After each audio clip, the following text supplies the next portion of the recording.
This is Voicemail, the Universal Postal Union's podcast covering the wonderful world of mail. I'm your host, Ian Kerr. Where would the world of mail be without stamps? And is there a future for the postage stamp? Well, who better to ask than our special guest for this episode, former curator of Philately at the Smithsonian and a member of the Citizens Stamp Advisory Committee for the US Postal Service, Cheryl Ganz.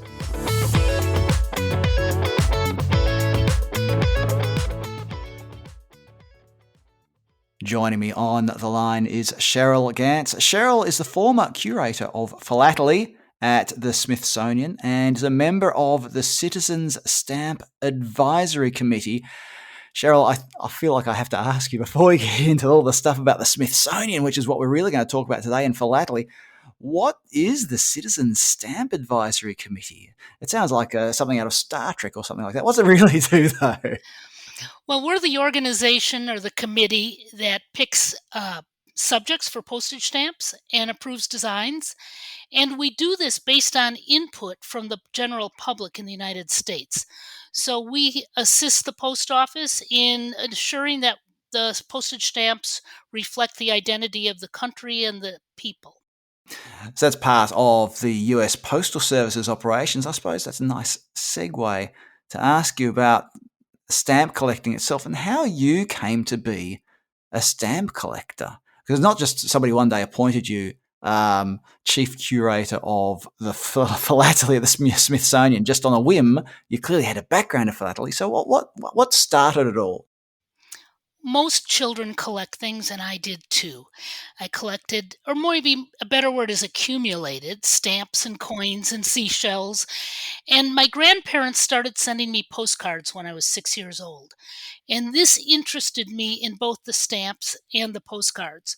And so by the time I was a teenager and my interest in the stamps expanded, I obtained an envelope that had flown on the Graf Zeppelin. This was a German airship that flew around the world.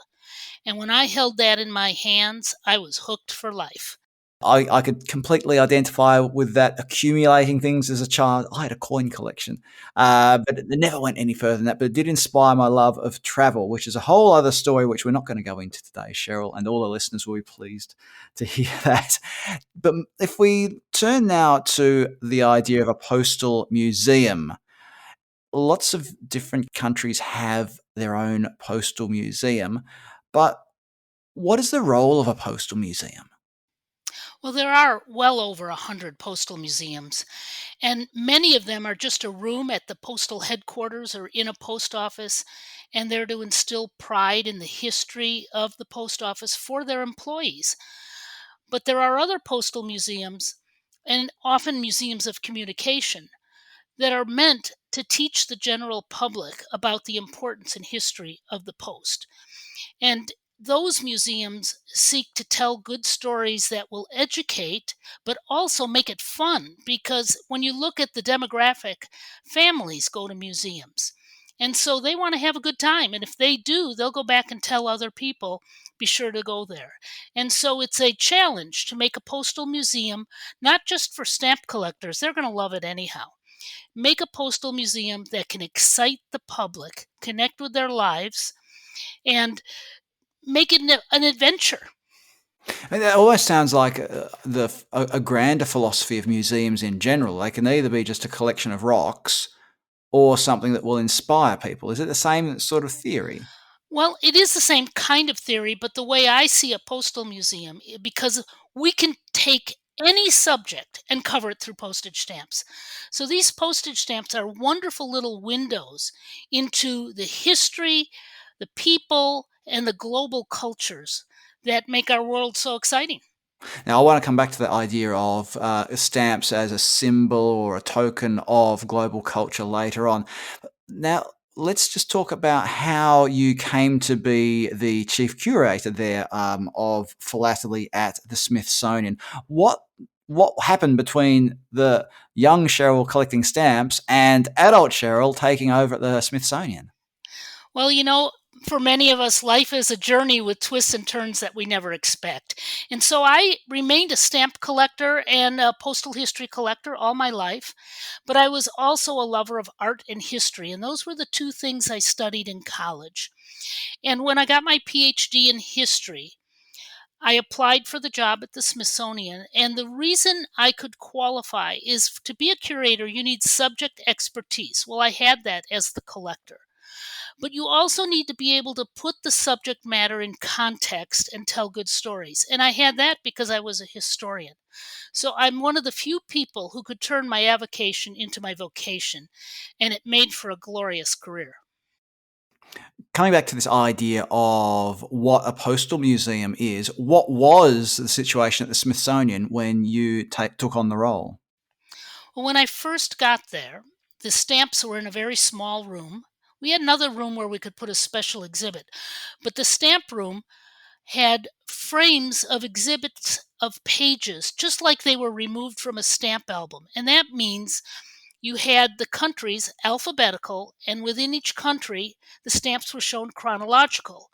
Not even all the spaces were filled in. And what I realized is when the general public walked by that room, they took a look in and kept walking. This did not excite people. It might have been how people used to collect stamps, but it was not the way to display in a museum. So, what was the next step? If you've got a situation where people are sort of poking their head in and saying, righto, and moving on, how do you, what was your plan and what ideas did you have to seek out to turn it into something new and exciting? Well, the museum staff as a whole, including the director and every department and the curatorial department, and I was the chief curator of Philately, we brainstormed and we also brought in stakeholders and we wrote a strategic plan. I was the lead on that, on how to have an exciting gallery. And of course, when the opportunity came to expand to another floor and make a huge gallery, in fact, it's the world's largest stamp gallery, we jumped on it. Of course, it meant a lot of fundraising and it meant a lot of work. It took us 7 years to do the work to open that gallery. So, you talk about moving to a new space, but that doesn't just mean filling it with more stamps. So, what does it mean in terms of making a philately or making it somehow engaging to people who, as you mentioned earlier, people who aren't rusted on stamp collectors? Right. So we wanted to show good stamps because that's what stamp collectors like, but we had to tell good stories. And our theme was every stamp tells a story. And what we did is we integrated stamps with three-dimensional postal objects, with large graphics, with interactive devices so people could create their own stamp and search the world for what they wanted to find, and videos.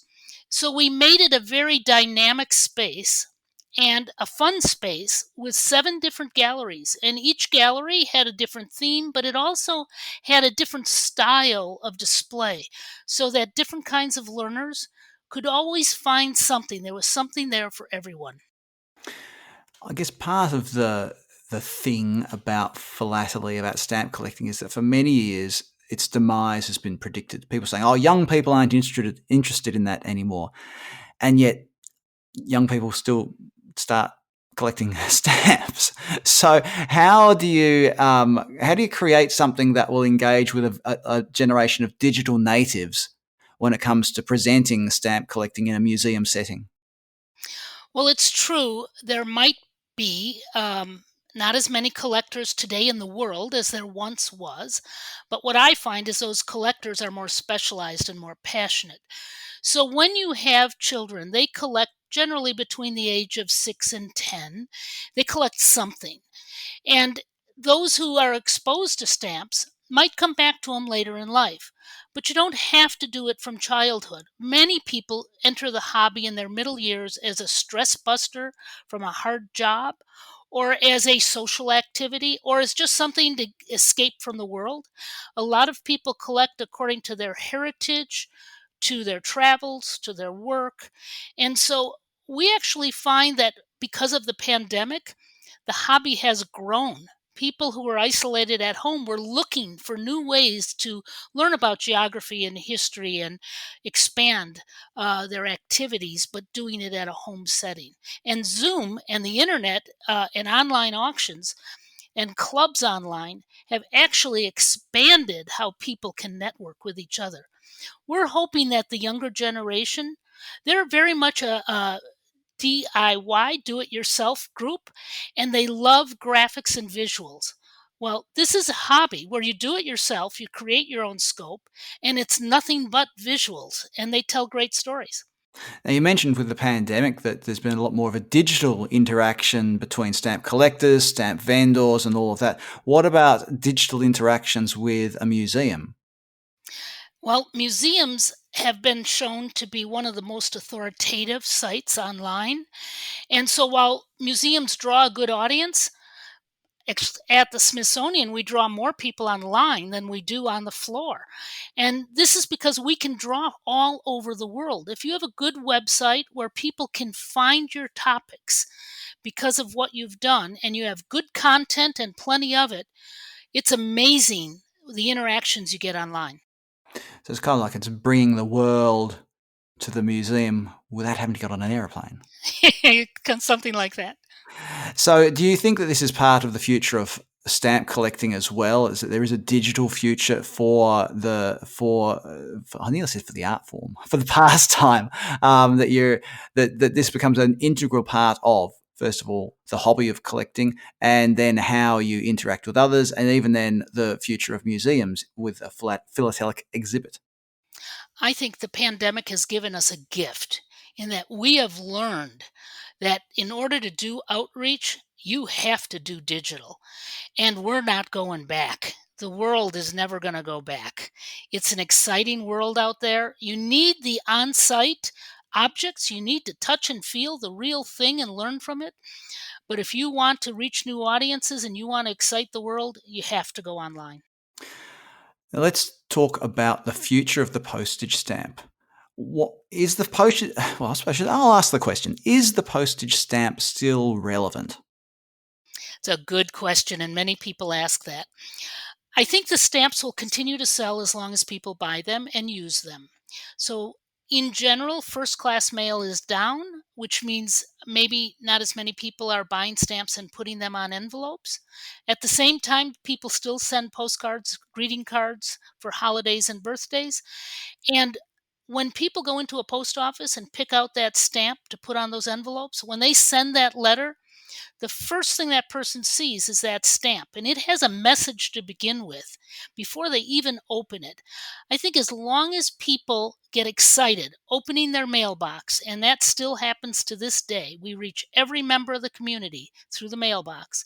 I think stamps will continue to be a popular vehicle for expressing our country's identity, heritage, whether you're showing flowers and birds or famous people or founders of the country, whatever your topics might be, it's educational, but it's also people get excited to get mail. So, is it almost that stamps form part of our national cultural heritage, and they've gone beyond a simple functional item? You put a stamp on an envelope; it gets carried because you've put a stamp on it. To being a bit more of a having more of a symbolic purpose as well. I agree. It's a prepaid postage, so it's got a function on the envelope, but it does much more than that. It tells a story and it sparks the flame when people open that mailbox. And there's something special about getting a stamp or getting an overseas letter or an overseas postcard with that stamp on it, because we can become almost blind to our local stamps. If you're always getting mail with the local stamp on it, when you get something special, it's from overseas, it still has that specialness to it, doesn't it? It does, and that's why people save them. I mean, what on earth of all the ephemeral stuff that comes into your home, what do you really save? And envelopes with stamps are something that people actually save. And that's part of why we have such a large collector community. They find pretty interesting stuff that way. Speaking of the collector community, a quick question, a bit off topic here. Postmarking of stamps. I see some people online get very worked up about stamps not being postmarked properly. Just for those of us who are not fully immersed in stamp collecting, what's the importance of the stamp cancellation? Well, first of all, many people collect the postmarks on a full envelope. So they might take a country like Switzerland and try to collect a postmark from every village and town in the entire country. So when a collector sends to another collector or a family member sends to a friend, they want that to be a readable postmark. And when something is applied in a sloppy fashion, or heaven forbid, sometimes someone will take a marker and just slash across a stamp, you are going to raise the ire in a few collectors. Oh, I know that we used to have people come in and say, "Well, can you make sure you use the rubber date stamp on this one so that you get a nice, clear, crisp postmark?" They're very particular about it. Moving back to the idea of the future relevance or the current relevance of postage stamps, we were talking about things from a cultural perspective. There's also, I suppose, there's a design perspective that each country might have its own design, its own take on design. Is that the case? Well, what I find very fascinating is how the designs have changed over time. So, collectors are actually studying the post office as it changes over time, how it reflects identity, but also how art changes, how the printing techniques change, how the colors used, the inks change. And so today, when you find stamps, you're going to find very bright colors and very, let's call it, exciting kind of visuals on a stamp. Remember, whatever design you have has to be reduced to a very tiny space. So it needs to have a level of simplicity, but yet in a very small space, it has to be very clear what this is about. And I think the designers of postage stamps are just masterful. There's only a few countries that are still issuing engraved stamps because of the high cost. But when you look at an engraved stamp, especially through a magnifying glass, it just makes your heart flutter. They are just masterworks of art. Before we wrap up, Cheryl, I suppose I should ask you about buried treasure. Not literal buried treasure, but you read about people who might have had a Rembrandt hanging behind their bathroom door or something like that. What should people do if they think they might have some stamps hidden away somewhere at home? Well, first thing you should do is keep them in a clean, dry place because damage to stamps reduces the value immediately. And then if you go online, there are many places where you can find clubs and dealers to help you figure out a value. But I would say do the hunt.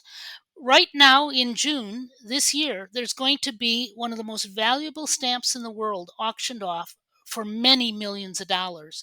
And it was found by a schoolboy in an old album. So for collectors, the hunt is always on. Everyone is well aware to search for a variety.